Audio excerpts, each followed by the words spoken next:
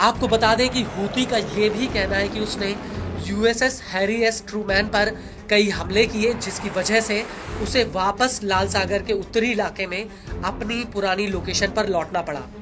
Houthi का कहना है कि उसके लड़ाकों ने अमेरिका और ब्रिटेन के हमलों को पूरी तरह से नाकाम कर दिया और अगर भविष्य में यमन के ऊपर हमला दोबारा होता है तो वो इसका पूरी ताकत से जवाब देने के लिए तैयार है।